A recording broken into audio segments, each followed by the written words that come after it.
दुनिया के नक्शे को देखें तो हर देश की अपनी एक खास जगह, अपनी एक कहानी होती है। आज हम भारत को समझने वाले हैं, लेकिन एक अलग नजरिए से, इसके भूगोल के नजरिए से। हम देखेंगे कि इसका आकार कितना विशाल है और दुनिया में इसकी लोकेशन कितनी खास है। तो चलिए इस ज्योग्राफिकल सफर की शुरुआत करते हैं। देखिए, भारत की कहानी सिर्फ एक देश की नहीं, बल्कि एक पूरी सभ्यता की कहानी है। इसकी जड़ें इतिहास में बहुत बहुत गहरी हैं। और अगर हम पिछले कुछ दशकों की बात करें, तो इसने हर फील्ड में, चाहे वो खेती किसानी हो, इंडस्ट्री हो या फिर स्पेस टेक्नोलॉजी, एक जबरदस्त छलांग लगाई है।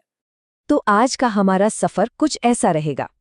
सबसे पहले दुनिया में भारत की जगह को देखेंगे, फिर इसका सटीक जियोग्राफिकल एड्रेस पता करेंगे, इसके विशाल आकार को नापेंगे, फिर टाइम की एक मजेदार पहेली सुलझाएंगे और आखिर में इसके पड़ोसियों और समंदर से इसके रिश्ते को समझेंगे। तो हमारे सफर का पहला पड़ाव, सबसे पहली और सबसे बेसिक बात जो हमें जाननी है, वो ये कि भारत पूरी तरह से नॉर्दर्न हेमिस्फेयर यानी कि उत्तरी गोलार्ध में है, इक्वेटर या भूमध्य रेखा के ऊपर। अब यहाँ जो बात वाकई दिलचस्प है, वो है भारत की स्ट्रेटेजिक लोकेशन। ये एशिया महाद्वीप का एक ऐसा हिस्सा है जो दक्षिण की तरफ समंदर में निकला हुआ है।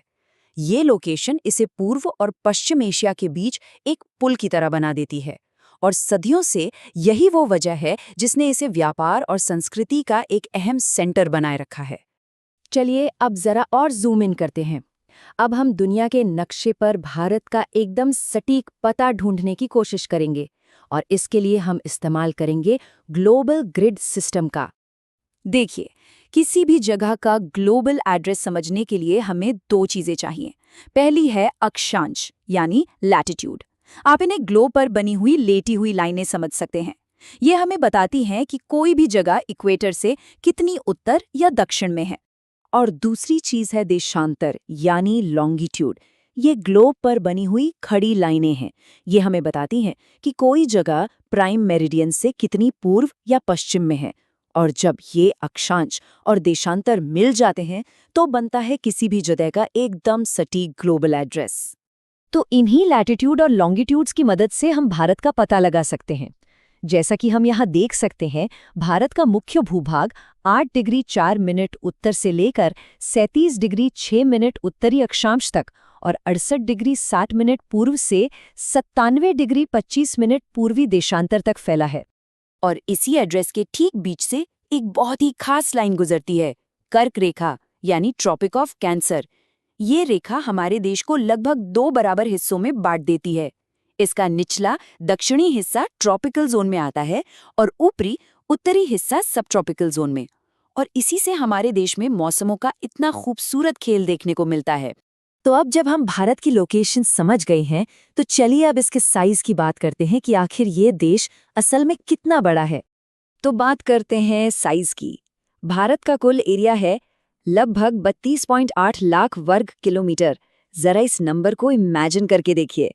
ये एक बहुत बहुत बड़ा इलाका है जो इसे दुनिया के सबसे बड़े देशों की लिस्ट में शामिल करता है। और ये जो 32.8 लाख वर्ग किलोमीटर का एरिया है, ये दुनिया के टोटल ज्योग्राफिकल एरिया का 2.4% है। अब ये सुनने में शायद छोटा लगे, पर सोचिए दुनिया के इतने से हिस्से में कितनी बड़ी आबादी और कितनी जबरदस्त डाइवर्सिटी समाई हुई है। तो दुनिया के बाकी देशों के मुकाबले भारत कहाँ आता है? जैसा कि हम इस चार्ट में साफ देख सकते हैं, एरिया के हिसाब से भारत दुनिया का 7वां सबसे बड़ा देश है, रूस, कनाडा, अमेरिका, चीन, ब्राजील और ऑस्ट्रेलिया के ठीक बाद। और ये विशालता सिर्फ एरिया में ही नहीं है, जरा इसकी बाउंड्रीज को देखिए। इसकी जमीनी सीमा ही करीब 15,200 किलोमीटर लंबी है, और अगर हम अंडमान निकोबार और लक्षद्वीप जैसे आइलैंड्स को भी मिला लें, तो इसकी कोस्ट लाइन यानी समुद्री तटरेखा 7,500 किलोमीटर से भी ज्यादा लंबी है। अच्छा, इतना बड़ा देश होने का एक बहुत ही मजेदार नतीजा भी है, और वो जुड़ा है टाइम से। जी हाँ, समय से। चलिए समझते हैं कि कैसे। कभी सोचा है कि गुजरात, जो हमारे देश के सबसे पश्चिम में है, और अरुणाचल प्रदेश, जो सबसे पूरब में है, इन दोनों जगहों के लोकल टाइम में लगभग 2 घंटे का फर्क क्यों है? मतलब ऐसा कैसे हो सकता है कि देश के एक कोने में सूरज उग रहा हो और दूसरे में दिन का उजाला हो चुका हो? इसका जवाब देशांतर में छुपा है। भारत के सबसे पूर्वी और सबसे पश्चिमी छोर के बीच लगभग 30 डिग्री देशांतर का फर्क है और धरती के घूमने की वजह से हर 1 डिग्री पर 4 मिनट का फर्क आ जाता है। इसीलिए अरुणाचल प्रदेश में सूरज गुजरात के मुकाबले करीब 2 घंटे पहले उगता है। अब सोचिए, अगर हर शहर अपना अपना लोकल टाइम फॉलो करने लगता तो क्या होता? ट्रेनों का टाइम टेबल, ऑफिस का समय, सब कुछ गड़बड़ हो जाता। पूरा कन्फ्यूजन। तो इस कन्फ्यूजन से बचने के लिए एक बहुत ही स्मार्ट सॉल्यूशन निकाला गया। देश के लगभग बीच से गुजरने वाली 82.5 डिग्री पूर्वी देशांतर रेखा को भारत की मानक याम्योत्तर यानी स्टैंडर्ड मेरिडियन मान लिया गया। ये लाइन उत्तर प्रदेश के मिर्जापुर से गुजरती है और इसी लाइन पर जो टाइम होता है वही पूरे देश की घड़ियों का ऑफिशियल टाइम है, जिसे हम इंडियन स्टैंडर्ड टाइम या IST कहते हैं। चलिए अब एक बार फिर से जूम आउट करते हैं और बिग पिक्चर देखते हैं।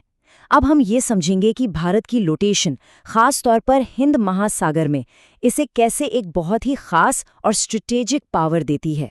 जरा भारत के दक्षिणी हिस्से को देखिए।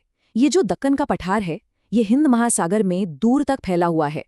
इसी वजह से हिंद महासागर पर भारत की कोस्टलाइन दुनिया के किसी भी दूसरे देश से ज्यादा लंबी है।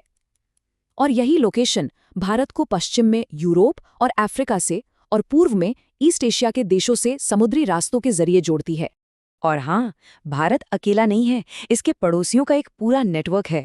उत्तर पश्चिम में देखें तो पाकिस्तान और अफगानिस्तान, उत्तर में चीन, नेपाल, भूटान और पूरब की तरफ म्यांमार और बांग्लादेश। ये हमारे ज़मीनी पड़ोसी हैं। और अगर हम दक्षिण में समंदर पार देखें तो हमारे 2 आइलैंड नेबर हैं, श्रीलंका और मालदीव। और आखिर में ये एक कोट है जो इस पूरी बात का सार बता देता है। हिंद महासागर में भारत की जो अहमियत है वो बेमिसाल है। सोचिए ये कितनी बड़ी बात है कि एक पूरे महासागर का नाम हमारे देश के नाम पर है, इंडियन ओशन। तो आज हमने भारत को उसके नक्शे पर देखा, उसके साइज को समझा और उसकी लोकेशन की अहमियत को जाना। लेकिन ये सब हमें एक बड़े सवाल पर लाकर छोड़ देता है।